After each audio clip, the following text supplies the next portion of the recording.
పరిధి మించి వీళ్ళు ఏం చేయలేరు, ఎందుకంటే కేంద్రం యొక్క మార్గదర్శకాలు అవన్నీ అలాగే ఉన్నాయి కాబట్టి. కాకపోతే ఈ ఫోటోలు తీసేయచ్చు. నిన్న చంద్రబాబు నాయుడు ఈ భూములు గనులు వీటి మీద శ్వేతపత్రం ఇచ్చినప్పుడు కూడా అంటే ఆ రాళ్ళు కూడా తీసేసి ఏం చేయాలో ఏంటి, అన్ని రాళ్ళ మీద ఫోటో.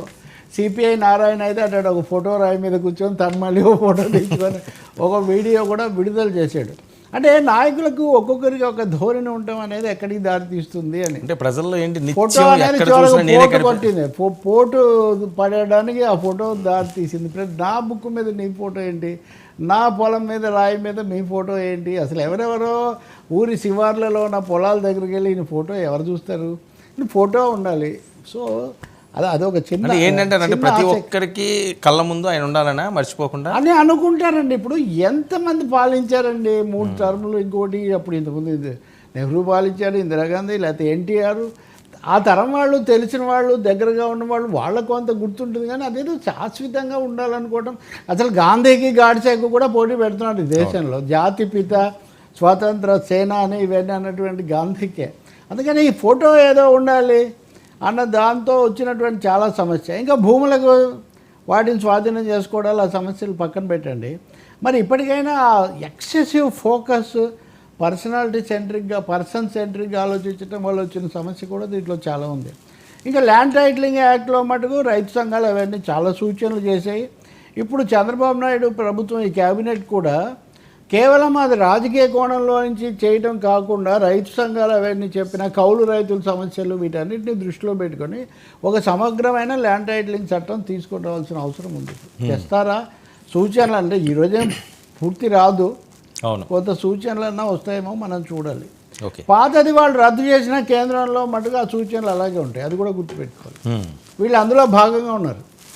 ఆ టైటిల్ మోడల్ ఎన్డీఏది. అవును, వాళ్ళు జగన్ తెచ్చిన ఈ మార్పులను వాళ్ళు మార్చగలరు. మిగతా రాష్ట్రాల్లో కూడా ఉందండి ఇది ఇంప్లిమెంట్ అవుతుంది? లేదండి. ఇప్పుడు నీతి ఆయోగ్ చెప్పిందంటే అది రాష్ట్రాలే అంతిమంగా నిర్ణయం తీసుకోవాల్సి ఉంటుంది. ఇప్పుడు చాలా విషయాల్లో అంతేనండి, రాష్ట్రాలు వాటి తుది రూపం ఇవ్వాల్సి వస్తుంది.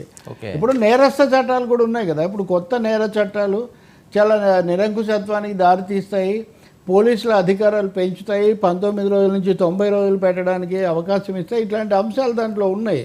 కానీ ఇవి రాష్ట్రాలు, శాంతి భద్రతలు రాష్ట్రాల అధీనంలో ఉంటాయి కాబట్టి ఆ చట్టాలు చేసినప్పటికీ అవి యథాతథంగా అన్వయిస్తాయా లేదన్నది రాష్ట్రాలు ప్రశ్నించే హక్కు ఉంది అని ఒక చర్చ జరుగుతుంది. తమిళనాడు ప్రభుత్వం వీటిని కొంత నిలవరించి మేము అమలు జరపనక్కర్లేదని ఒక మీమాంస లేవనెత్తింది.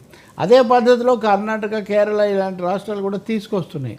కాబట్టి ఈ ల్యాండ్ టైటిల్ యాక్ట్ విషయంలో కూడా రాష్ట్రాలకు అదొక మార్గనిర్దేశం చేశారు. దాని మీద వాళ్ళు భిన్నాభిప్రాయాలు చెప్పడానికి పూర్తి అవకాశం ఉంది. సో చంద్రబాబు నాయుడు ప్రభుత్వం అయినా సరే సంఘాలు, రైతులు, మామూలు అందరివి కూడా దృష్టిలో పెట్టుకొని చేయాలి. కార్పొరేట్ కోణం నుంచి కాకుండా కర్షకులు, పొలాల మీద పనిచేసేవాళ్ళు, వాళ్ళని దృష్టిలో పెట్టుకొని దీన్ని పరిష్కరించాలి. తెలంగాణలో కూడా మీకు ధరణి పోర్టల్తో చాలా సమస్యలు వచ్చాయి. ప్రతిదానికి తిరగలేక అవస్థలు పడుతున్నారు. అవును. కాబట్టి రీసర్వే కూడా ఇప్పుడు చంద్రబాబు నాయుడు చెప్పింది, రీసర్వే కొంతవరకు పూర్తి అయింది, దాని అంతా తలకిందులు చేశారు, మళ్ళీ రద్దు చేసి కొత్తగా జరపాలా. రీసర్వే అయితే ఒకటి జరపాలి, అది కూడా ఒక నిర్ణయం తీసుకోవాల్సిన అవసరం ఉంది. ఇవన్నీ గ్రామాల్లో రైతుకు భూమి ప్రాణం కదండి. అవును, దాంతో ముడిపడిన చాలా సున్నితమైన సమస్య, లోతుగా జరగాలి. ఓకే సార్, అమిత్ షాతో భేటీ ఏ అంశాల మీద దృష్టి సారించాలి, ఏ క్లారిటీ వచ్చే అవకాశం ఉంటుంది? ఎందుకంటే అక్కడ కూడా